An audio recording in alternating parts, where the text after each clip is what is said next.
22 mai, 2 Samuel, chapitre 24. La colère de l'Éternel s'enflamma de nouveau contre Israël, et il excita David contre eux en disant, « Va, faire le dénombrement d'Israël et de Juda. » Et le roi dit à Joab, « Qui est chef de l'armée et qui se trouvait près de lui? Parcours toutes les tribus d'Israël depuis Dan jusqu'à Beersheba, qu'on fasse le dénombrement du peuple et que je sache à combien il s'élève. » Joab dit au roi, « Que l'Éternel ton Dieu rende le peuple 100 fois plus nombreux et que les yeux du roi mon Seigneur le voient. Mais pourquoi le roi mon Seigneur veut-il faire cela? » Le roi persista dans l'ordre qu'il donnait à Joab et aux chefs de l'armée. Et Joab et les chefs de l'armée quittèrent le roi pour faire le dénombrement du peuple d'Israël. Ils passèrent le Jourdain et ils campèrent à Aroïer, à droite de la ville qui est au milieu de la vallée de Gad et près de Jaézer. Ils allèrent en Galaad et dans le pays de Tchaktim, Otchi, ils allèrent à Dan-Jaran et aux environs de Sidon. Ils allèrent à la forteresse de Tyr et dans toutes les villes des Éviens et des Cananéens. Ils terminèrent par le midi de Juda à Beersheba. Ils parcoururent ainsi tout le pays et ils arrivèrent à Jérusalem au bout de 9 mois et 20 jours. Joab remit au roi le rôle du dénombrement du peuple. Il y avait en Israël 800 000 hommes de guerre tirant l'épée et en Juda 500 000 hommes. David sentit battre son cœur après qu'il eut ainsi fait le dénombrement du peuple, et il dit à l'Éternel, « J'ai commis un grand péché en faisant cela.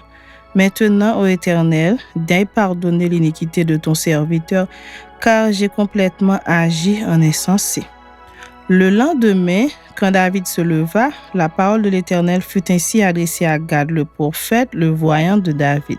« Va dire à David, ainsi parle l'Éternel, je te propose 3 fléaux. Choisis-en un et je t'en frapperai. » Gad alla vers David et lui fit connaître la chose en disant, « Veux-tu cette année de famine dans ton pays, ou bien 3 mois de fuite devant tes ennemis qui te poursuivront, ou bien 3 jours de peste dans ton pays? Maintenant, choisis et vois ce que je dois répondre à celui qui m'envoie. » David répondit à Gad, « Je suis dans une grande angoisse. Ô tombons entre les mains de l'Éternel, car ses compassions sont immenses, mais que je ne tombe pas entre les mains des hommes. » L'Éternel envoya la peste en Israël depuis le matin jusqu'au temps fixé. Et de Dan à Beersheba, il mourut 70 000 hommes parmi le peuple. Comme l'ange étendait la main sur Jérusalem pour la détruire, l'Éternel se repentit de ce mal et dit à l'ange qui faisait périr le peuple, « Assez, retire maintenant ta main. » L'ange de l'Éternel était près de l'aire d'Aravna, le Jébusien. David, voyant l'ange qui frappait parmi le peuple, dit à l'Éternel, « Voici, j'ai péché. C'est moi qui suis coupable. Mais ces brebis, qu'ont-elles fait? Que ta main soit donc sur moi et sur la maison de mon père. » Ce jour-là, Gad vint auprès de David et lui dit, « Monte, élève un autel à l'Éternel dans l'aire d'Aravna le Jébusien. » David monta, selon la parole de Gad, comme l'Éternel l'avait ordonné. Aravna regarda et il vit le roi et ses serviteurs qui se dirigeaient vers lui, et Aravna sortit et se prosterna devant le roi, le visage contre terre. Aravna dit, « Pourquoi mon seigneur le roi vient-il vers son serviteur? » Et David répondit, « Pour acheter de toi l'air et pour y bâtir un autel à l'Éternel, afin que la plaie se retire de dessus le peuple. » Aravna dit à David, « Que mon seigneur le roi prenne l'air et qu'il y offre les sacrifices qui lui plaira. Vois, les bœufs seront pour l'holocauste et les chars avec l'attelage serviront de bois. » Aravna donna le tout au roi, et Aravna dit au roi, « Que l'Éternel ton Dieu te soit favorable. » Mais le roi dit à Aravna, « Non, je veux l'acheter de toi à prix d'argent, et je n'offrirai point à l'Éternel mon Dieu des holocaustes qui ne me coûtent rien. » Et David acheta l'air et les bœufs pour 50 cycles d'argent. David bâtit là un autel à l'Éternel, et il offrit des holocaustes et des sacrifices d'action de grâce. Alors l'Éternel fut apaisé envers le pays, et la plaie se retira d'Israël. 1 Chroniques, chapitre 21, chapitre 22. Satan se leva contre Israël, et il excita David à faire le dénombrement d'Israël. Et David dit à Joab et aux chefs du peuple: Allez, faites le dénombrement d'Israël depuis Beersheba jusqu'à Dan, et rapportez-le-moi afin que je sache à combien il s'élève. Joab répondit: Que l'Éternel rende son peuple 100 fois plus nombreux. Ô à mon Seigneur, ne sont-ils pas tous serviteurs de mon Seigneur? Mais pourquoi mon Seigneur demande-t-il cela? Pourquoi faire ainsi pécher Israël? Le roi persista dans l'ordre qu'il donna à Joab, et Joab partit et parcourut tout Israël, puis il revint à Jérusalem. Joab remit à David le rôle du dénombrement du peuple. Il y avait dans tout Israël 1100 000 hommes tirant l'épée, et en Juda 470 000 hommes tirant l'épée. Il ne fit point parmi eux le dénombrement de Lévi et de Benjamin, car l'ordre du roi lui paraissait une abomination. Cet ordre déplut à Dieu qui frappa Israël. Et David dit à Dieu: J'ai commis un grand péché en faisant cela. Maintenant, daigne pardonner l'iniquité de ton serviteur, car j'ai complètement agi en insensé. L'Éternel adressa ainsi la parole à Gad, le voyant de David. Va dire à David: Ainsi parle l'Éternel, je te propose 3 fléaux. Choisis-en un, et je t'en frapperai. Gad alla vers David et lui dit: Ainsi parle l'Éternel, accepte ou 3 années de famine, ou 3 mois pendant lesquels tu seras détruit par tes adversaires et atteint par l'épée de tes ennemis, ou 3 jours pendant lesquels l'épée de l'Éternel et la peste seront dans le pays, et l'ange de l'Éternel portera la destruction dans tout le territoire d'Israël. Vois maintenant ce que je dois répondre à celui qui m'envoie. David répondit à Gad: Je suis dans une grande angoisse. Oh, que je tombe entre les mains de l'Éternel, car ses compassions sont immenses. Mais que je ne tombe pas entre les mains des hommes. L'Éternel envoya la peste en Israël, et il tomba 70 000 hommes d'Israël. Dieu envoya un ange à Jérusalem pour la détruire. Et comme il la détruisait, l'Éternel regarda et se repentit de ce mal, et dit à l'ange qui détruisait: Assez, retire maintenant ta main. L'ange de l'Éternel se tenait près de l'aire d'Ornan, le Jébusien. David leva les yeux et vit l'ange de l'Éternel se tenant entre la terre et le ciel, et ayant à la main son épée nue tournée contre Jérusalem. Alors David et les anciens, couverts de sacs, tombèrent sur leur visage. Et David dit à Dieu: N'est-ce pas moi qui ai ordonné le dénombrement du peuple? C'est moi qui ai péché et qui ai fait le mal. Mais ces brebis, qu'ont-elles fait? Éternel mon Dieu, que ta main soit donc sur moi et sur la maison de mon père, et qu'elle ne fasse point une plaie parmi ton peuple. L'ange de l'Éternel dit à Gad de parler à David, afin qu'il montât pour élever un autel à l'Éternel dans l'aire d'Ornan le Jébusien. David monta selon la parole que Gad avait prononcée au nom de l'Éternel. Ornan se retourna et vit l'ange, et ses 4 fils se cachèrent avec lui. Il foulait alors du fourment. Lorsque David arriva auprès d'Ornan, Ornan regarda et il aperçut David. Puis il sortit de l'air et se prosterna devant le roi, le visage contre terre. David dit à Ornan: Cède-moi l'emplacement de l'air pour que j'y bâtisse un autel à l'Éternel. Cède-le-moi contre sa valeur en argent, afin que la plaie se retire de dessus le peuple.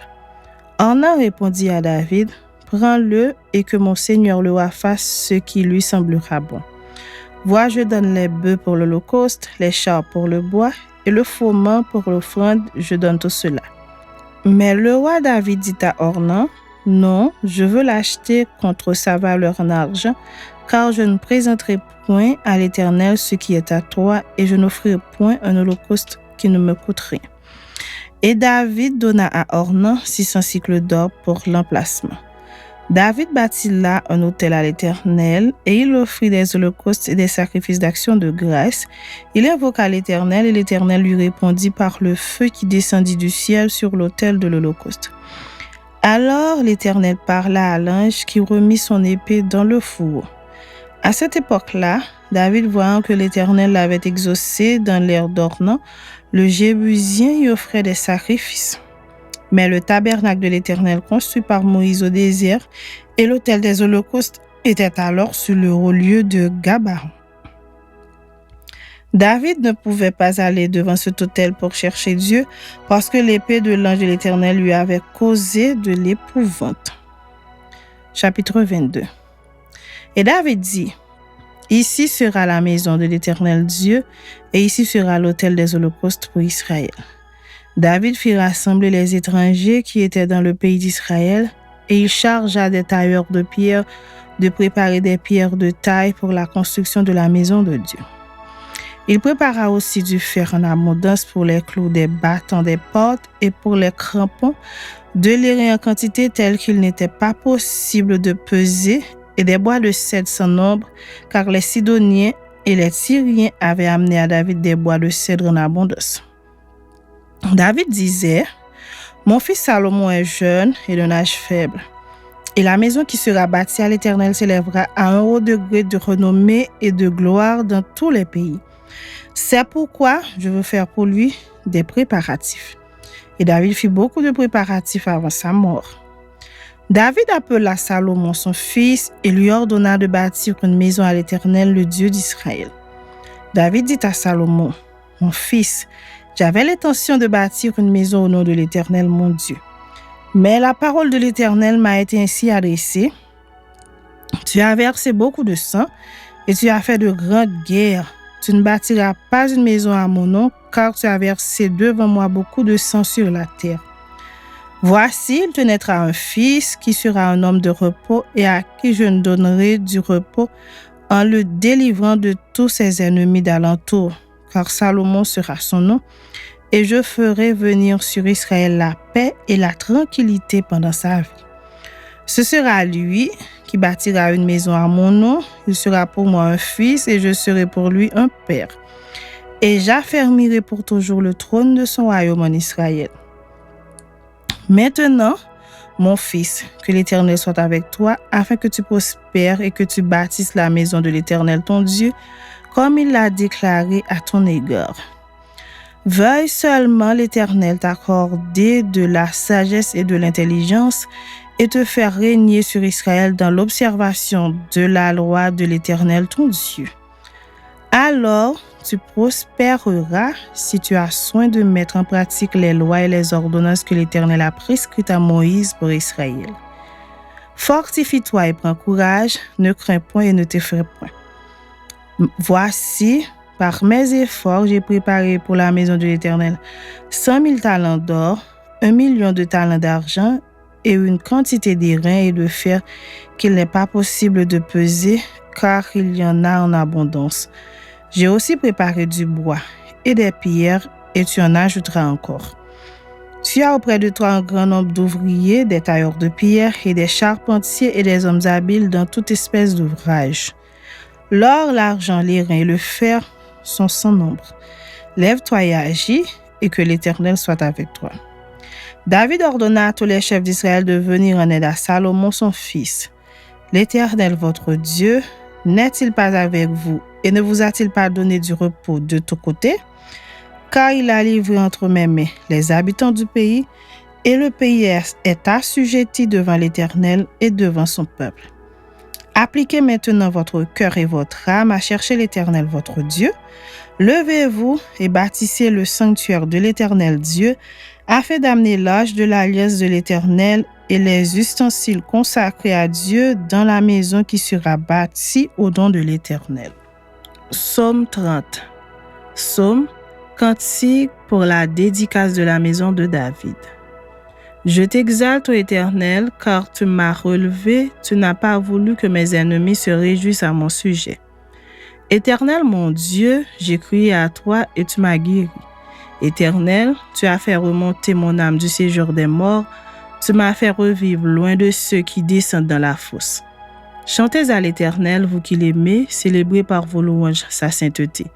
Car sa colère dure un instant, mais sa grâce toute la vie. Le soir arrivent les pleurs et le matin l'allégresse. Je disais, dans ma sécurité, je ne chancellerai jamais. Éternel, par ta grâce, tu avais affermi ma montagne, tu cachas ta face et je fus troublé. Éternel, j'ai crié à toi, j'ai imploré l'Éternel. Que gagnes-tu à verser mon sang, à me faire descendre dans la fosse? La poussière a-t-elle pour toi des louanges? Raconte-t-elle ta fidélité? Écoute, Éternel, aie pitié de moi, Éternel, secours-moi.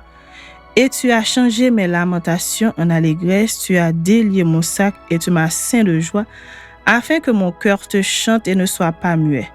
Éternel mon Dieu, je te louerai toujours.